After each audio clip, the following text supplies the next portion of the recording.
नमस्कार। Sub inspector भर्ती थानेदार भर्ती 2021 का मामला सुप्रीम कोर्ट पहुंच गया। चयनित थानेदार हाईकोर्ट खंडपीठ के फैसले के खिलाफ सुप्रीम कोर्ट अपील लेकर पहुंच गए। इसकी सुनवाई कभी भी हो सकती है। एसआई भर्ती 2021 के पीड़ित छात्र जो न्याय चाहते हैं, जो भर्ती को रद्द चाहते हैं, पुनः परीक्षा हो और ईमानदारों के साथ न्याय हो, इसको लेकर इस वीडियो में विस्तार से चर्चा करूंगा कि क्या करना चाहिए। उस टीम की स्पेशल रिक्वेस्ट जो मेरे से की गई, उस रिक्वेस्ट के बारे में भी चर्चा करूंगा जो बड़ी महत्वपूर्ण है, इसलिए वीडियो को पूरा जरूर देखें।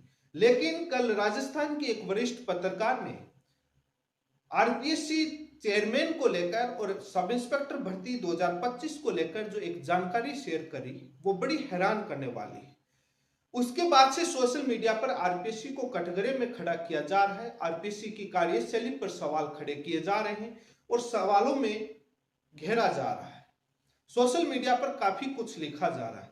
सवाल तो जायज बनते हैं, क्योंकि एसआई भर्ती 2021 रद्द मामले की जब सुनवाई हाईकोर्ट एकल पीठ में जब हो रही थी, उस दौरान हाईकोर्ट के जस्टिस समीर जैन ने कहा था, जब आरपीएससी के आर्गुमेंट आरपीएससी की तरफ से जब दलीलें दी जा रही थी, तब जस्टिस समीर जैन साहब ने कहा था, जो आरपीएससी में आज हो रहा है उसका 3 साल बाद पता चलेगा कि क्या हो रहा है, कितना ईमानदारी से, क्या वो सत्य साबित होता हुआ नजर आ रहा है। एसआई भर्ती 2021 के पीड़ित छात्रों के लिए मैसेज ये है, जो टीम ने हमसे रिक्वेस्ट करी कि सुप्रीम कोर्ट में कभी भी सुनवाई हो सकती है, इसलिए सभी जो आपके स्क्रीन पर जो क्यूआर कोड दिख रहा है, इन पर आप अकाउंट नंबर डिटेल भी दिख रही है, आप सहयोग करें, क्योंकि वहां कानूनी लड़ाई है, वहां आपका पक्ष रखने के लिए वकील की जरूरत है। सरकार की तरफ से, आरपीएससी की तरफ से, चयनित थानेदारों की तरफ से काफी सीनियर वकील आ जाएंगे, लेकिन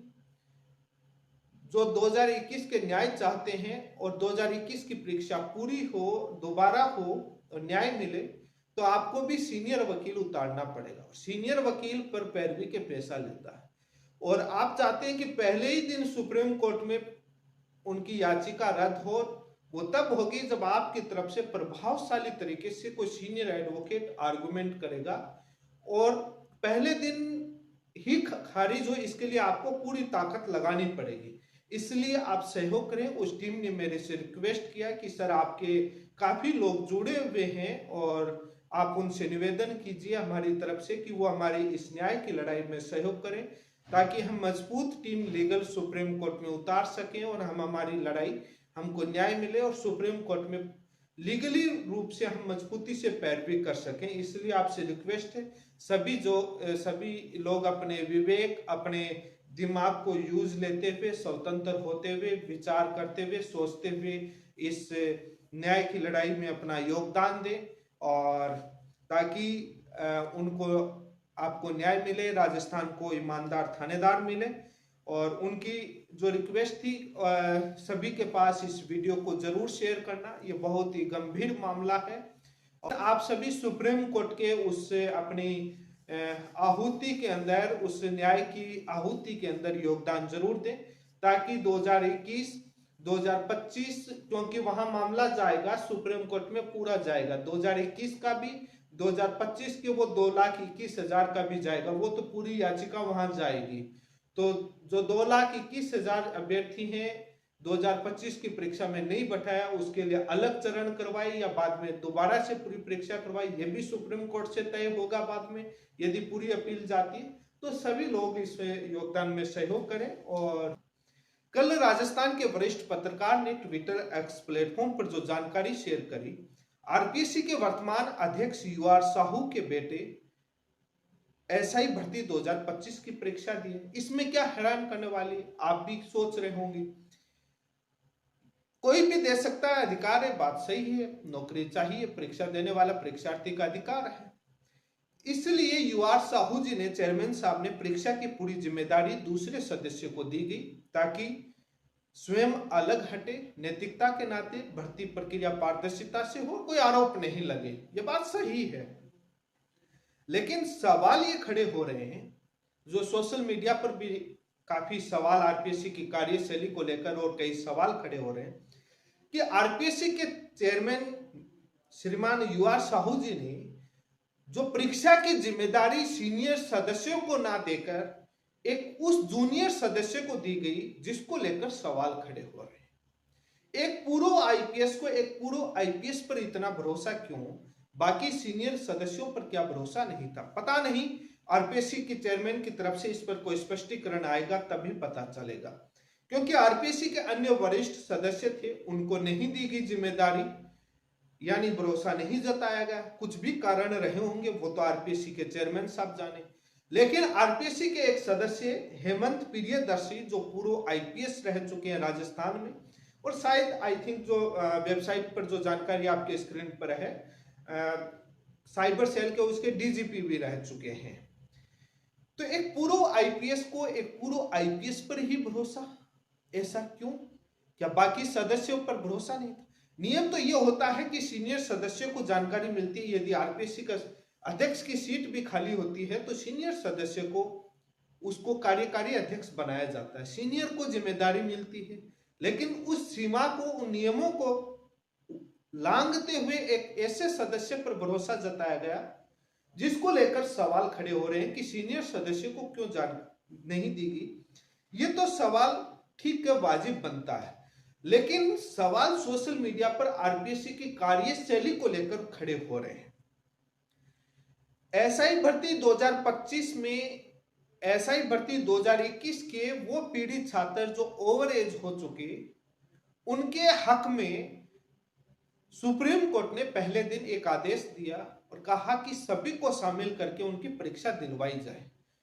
आरपीएससी चंद घंटों में फैसला लेकर सुप्रीम कोर्ट में फिर से अपील कर देती है और चीफ जस्टिस के पास मेंशन होता है, और बाद में अवकाश के दिन सुप्रीम कोर्ट इस मैटर को फिर से सुनती है और आरपीएससी दलील देती है कि परीक्षा की पूरी तैयारी है, हम इन 2,21,000 छात्र जो एसआई भर्ती 2021 के पीड़ित हैं, उनको हम 2025 की परीक्षा नहीं दिलवा सकते, उनको शामिल नहीं कर सकते, वो ओवरेज हो गए।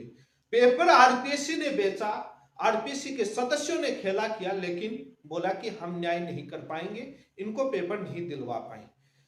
जब ये जानकारी सोशल मीडिया पर सामने आई तब सवाल खड़े हो रहे हैं कि आरपीएससी क्या अपने चेयरमैन, अपने बेटे की तैयारी कोई खराब ना हो, जितनी मेहनत करी है वो पेपर दे सके, परीक्षा आगे पोस्टपोन ना हो, स्थगित ना हो, समय पर हो, तभी ये तानाशाही अपनाई गई कि रातों रात खुलवाओ, परीक्षा पोस्टपोन नहीं करेंगे। पता नहीं, सोशल मीडिया पर बहुत कुछ लिखा जा रहा है।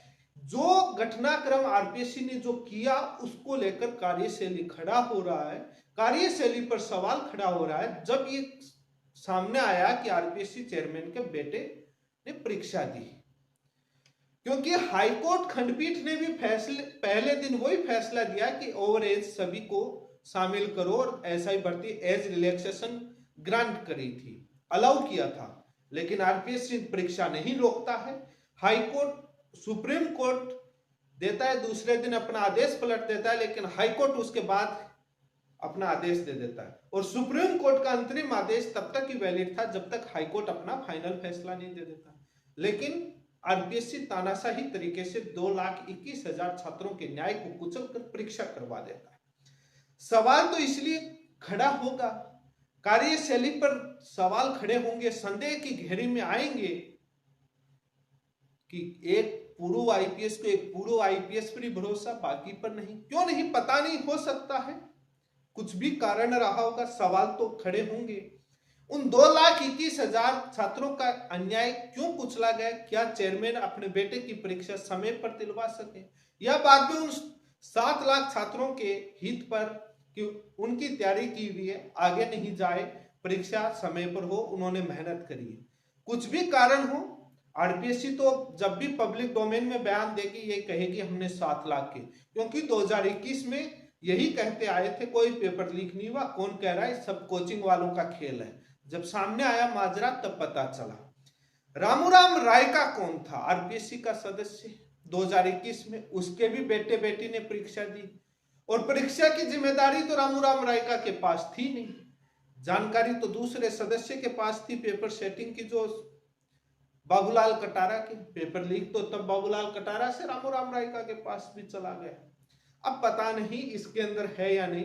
जो जस्टिस समीर जैन साहब ने कहा था 3 साल बाद पता चलेगा, 3 साल बाद ही पता चलेगा, लेकिन ये जानकारी सामने आई। जरूरी नहीं है कि जो पहले घटना दोहराई गई वो फिर से हो। संदेह और सवाल इसलिए खड़े होते हैं क्योंकि पीछे की कार्यशैली को देखते हुए जनता के मन में सवाल खड़े होंगे, क्योंकि आरपीसी के चेयरमैन और सदस्यों की नियुक्ति में कोई चेंजेस नहीं हुआ, वही रूल वैसे ही चयन किया गया है। इसलिए कई सवाल हैं। खबर यह भी चल रही है कि अप्रैल मई के अंदर रिजल्ट जारी कर देंगे, बाद में कुछ ही दिनों बाद फिजिकल हो जाएगा और जून तक फिजिकल वगैरह का रिजल्ट आ जाएगा, जल्द ही इंटरव्यू। ये इतनी प्रोसेस इसीलिए कि चेयरमैन साहब रिटायर भी हो रहे हैं और आगे इंटरव्यू तो बाद में टाइम लगेगा, तब तक वो रिटायर हो जाएंगे। सवाल तो कई खड़े होंगे जब पारदर्शिता नहीं होगी। सवाल कई खड़े हो रहे हैं, मुझे पता है कोई जवाब नहीं मिलना, और काफी सवाल खड़े किए जा रहे हैं सोशल मीडिया पर, काफी सवाल पूछे जा रहे हैं और ये सूत्रों से मिली जानकारी है। हम इन जानकारी की जो पुष्टि नहीं करते, लेकिन एक वरिष्ठ पत्रकार ने लिखा है तो सवाल तो कई खड़े होंगे। ये नहीं कह सकते कि जो 2021 में हुआ 2025 में वो हुआ ही होगा। संदेह आता है, सवाल मन में आता है, क्योंकि एक बार जब इस तरह की घटनाएं घटित हो जाती हैं तो वाजिब है कि सवाल संदेह, वो तो भविष्य बताएगा कि क्या हुआ क्या नहीं हुआ। लेकिन आप सभी का बहुत बहुत धन्यवाद। चैनल पर जुड़े रहें, वीडियो को लाइक और शेयर ज्यादा से ज्यादा करें।